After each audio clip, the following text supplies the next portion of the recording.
Hello, it's Melinda from Alexis and Melinda's Art Space, and just coming on today with another mission. Mission Inspiration has been going, I think this is its second or third year, quite a long time. Basically, it's a recipe for your art journal page. You could also do a card, you could do a tag. Basically, it's a list of prompts, and you follow the prompts and create a page. So the first prompt was glue square or rectangle pieces of card or paper. So you can do what I did and glue them in a mosaic all over your page. I'm just cutting up things from my scrap box at the moment, some glittery ones, some plain papers, or you could just glue a few on. It's open to interpretation, which is great about the missions because it gives you a jumping off point. Yes, you've got to use squares or rectangles, but how you apply them to your page and what you use to do them is entirely up to you. I'm working in one of my altered books. This is my altered atlas.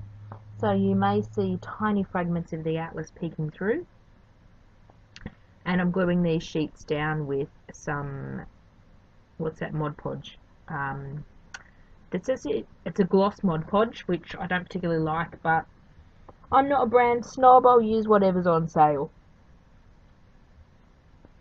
And I'm nearly to the end of that jar. Yay, it's not my particular favourite. I've got one of my favourite ones at the moment I'm using. Mission Inspiration, there's a Facebook group that you can join if you want to have a go. It's great if you're wanting to challenge yourself to do something else. It gets you to think in a different way, which is great. Gets you to use supplies you may not have used before. If it mentions a supply you don't have, you can also substitute them as well. So we're not asking you to, or the Facebook group is not asking you to go and buy anything, but you just need to use what you have or substitute, which is fine. So just covering my entire page in sort of a mosaic. So with the Mod Podge, I do a coat underneath and a coat on top. Some of these were quite heavier papers, especially that one I'm sitting on right now is sort of like a handmade paper, and the darker one. So it does take a little bit more effort to stick them down because they are a thicker paper. This is great to use up your scraps as well. As you can see, they don't really go together. Doesn't matter. We're going to work with that. They sort of went together and they sort of didn't. And I'm having trouble sticking them right in the book. I love working in altered books. They're cheap. You can get them from op shops or second-hand shops, really fairly reasonable. And you're looking for ones that don't have glossy pages. So this one's a little bit glossy, but not so much. I like the books from probably the 70s, 80s, and they have thicker pages and they have the non-glossy pages. Glossy as I mean like a magazine. You don't want, even though you can work on magazine pages, I don't like the glossy pages. I should have cut most of this out because it's a bit repetitive, isn't it? How's everyone going? Welcome to all my new subbies. Well, I've got a few minutes or a few seconds to chat to you. We've had a huge influx, which is fantastic. The last time I checked, I'm nearly near 800, which is absolutely amazing. So feel free to comment. A lot of the new subbies, if you want to see something different to my channel, I love constructive criticism. If it's really bad criticism, you can just not leave it if you don't want to. No, just constructive criticism. If you like a certain type of video and would like to see more, I'm looking at doing more sort of instruction tutorial ones. I do have quite a backlog of videos at the moment to edit and voiceover. It's not my most favourite job. I'd rather create, but someone has to sit there and do all this back end and editing. I do enjoy the missions each month. They're lots of fun. They give us direction. It's great if I want to do something but don't really know what I want to do. I can get in it and do a mission, and some I like at the end of it, the end of the 8 steps, some I don't. It's not about making a piece of artwork that hangs in the Louvre in France. If I've got that wrong, I'm sorry. I think it's the Louvre in France. A big museum. So you're not making a museum piece. Your art journaling is all about the journey and having fun. So if I've had fun making this art journal page and at the end I really don't like it, it doesn't matter. I've enjoyed myself, I've taken time out for me, and I've had a bit of a play. So the second step was add white or tinted gesso. So I'm just using some Liquitex gesso, which is a nice thin gesso, and just watering it down a bit and muting out or pushing back the colours. This is great when you do use a lot of different colours like I did, and sometimes a lot of bright colours. You can actually tie them all together with a coat of gesso or a coat of tinted gesso. If you don't have gesso, you could use just paint. Gesso also gives you a ground to work on, and gesso is traditionally for sealing canvases, so when you put your paint on top it doesn't soak through as much. And just wiping back some of it with the baby wipe, so you can see it's now all muted and it looks like it's tied all together. So the colours, you can use quite random pieces of paper and actually have them at the end looking as if they were meant to go together. Okay, so you could just see the magazine cut out there, so I went away and decided sort of what focal image I was going to use. So step 3 was make marks with a brush or comb. So I grabbed some black paint and decided to make some dry brush strokes with the paint. I'm so sorry about the yawning tonight. I'm a little tired. My daughter had me up late last night, but I'm wanting to get this done, this mission inspiration voiceover done, so I can get this up on YouTube. So step 3 is make marks with brush or comb, and what's important between the layers is actually to give them a good dry. Either leave them to dry naturally, or you can give them a bit of a rapid dry with a heat gun or a hairdryer. So step 4 was add blocks of handwritten journaling. Now I hate my handwriting, so I don't do it very often, and I'm trying more to do it. So I grabbed my fountain pen from Daiso that I love at the moment, and it's like a fountain ink pen, and just writing in some of the squares. I know most of these probably get covered up, and that's one thing I struggled with a lot when I first started art journaling, is I'm looking at it and going, you're doing all this beautiful work and then 90% of it gets covered up. But that's okay. I've started to understand the process and live with that. So I can't even remember what I wrote, but something about new beginnings. I did do this page in January. And as I said, most of it did get covered up. So just flipping through my stencils, 90% of these are my designs and sold on my website. So flipping through, because step 5 is draw through a stencil in black or white.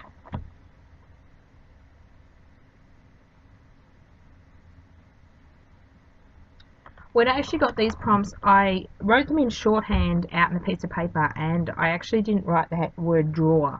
I just put stencil with black and white, so I did do it with paint. This particular stencil, I'm not sure where it was. It came in a class kit several years ago, but I love the round dots. So just stenciling with some black paint with a makeup sponge, just randomly. I love how it goes off the page. It just gives it a beautiful effect than just having the circles stopping at the edge of the page.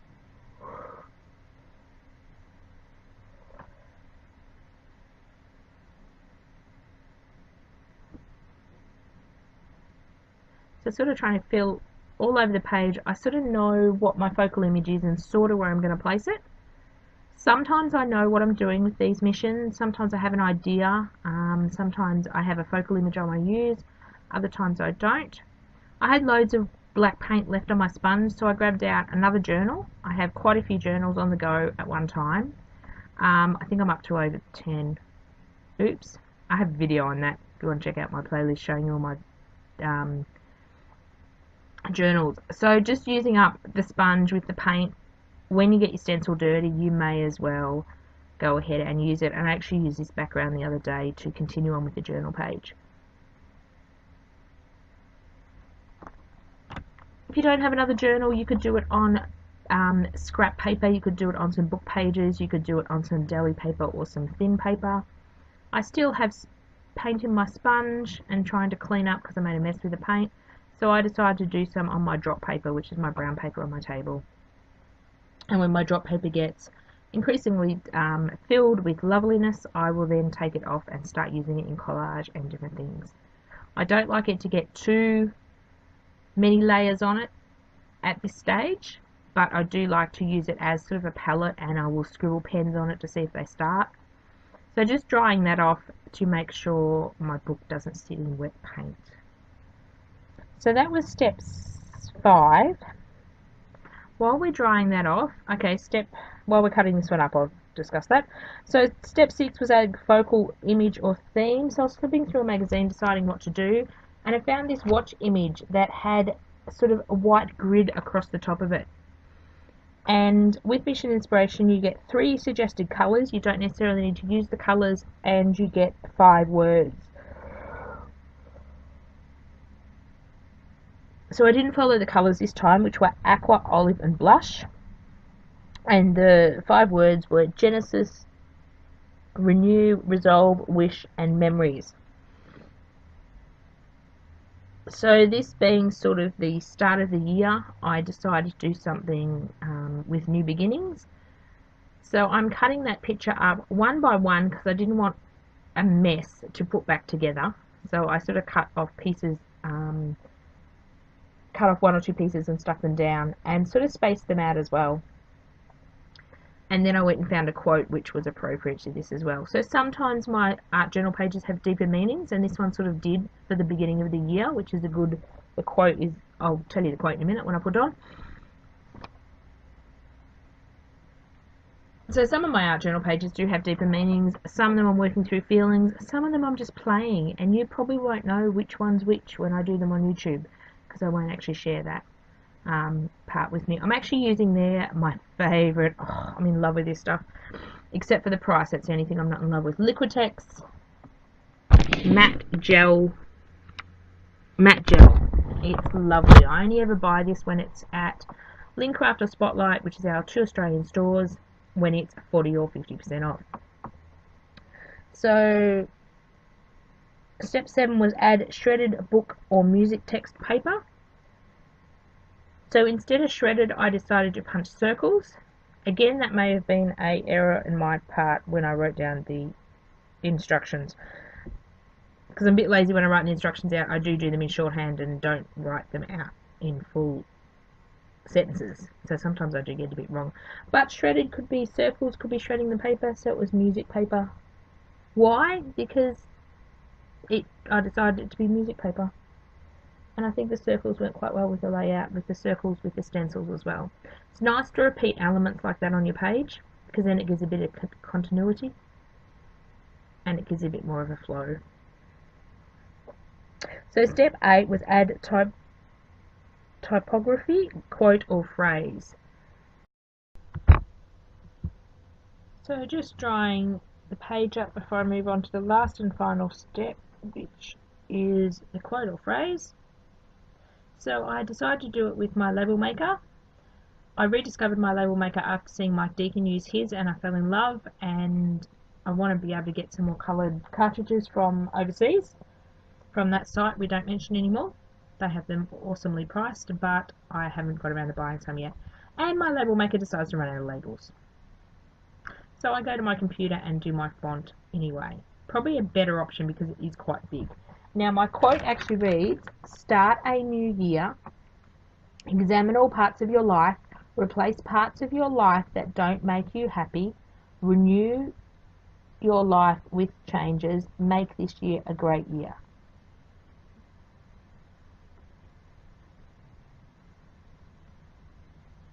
Now I actually haven't put who wrote the quote on my page, and I did this about 6 weeks ago, and I can't remember whether I made that up or whether it is someone else's quote. I don't know. If it's someone else's quote, I will give them credit, but I can't remember. Isn't that terrible? So I just cut them all up into strips so I could space it out on that right hand side of the page.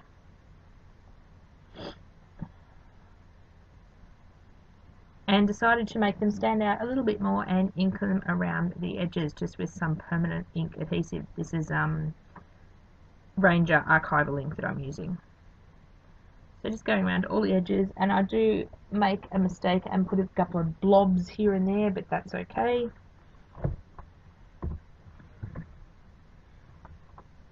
So if you're looking for something fun to do, for something to be different, try Mission Inspiration. All the missions are listed below. Not below, sorry. All the missions are listed on the website in each album, and you can upload your pages. And it's great to see different people taking the same list of prompts and using them, and then coming up with different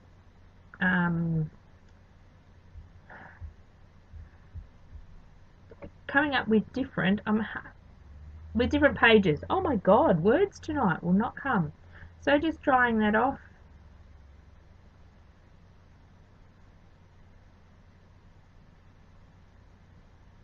I do have some still photos and some close-up photos for the end.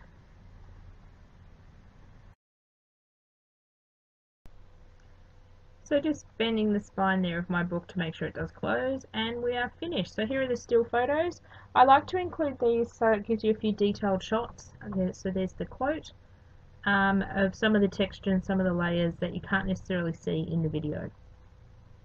So thank you so much for watching, and I would love if you guys joined Mission Inspiration. I will leave a link to the Facebook group below.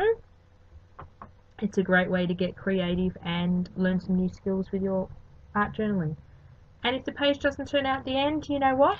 There's a thing called gesso, and you just make the page wide again, start again. And what have you used? A bit of your time and a bit of paper and a bit of glue, and had fun, hopefully along the way.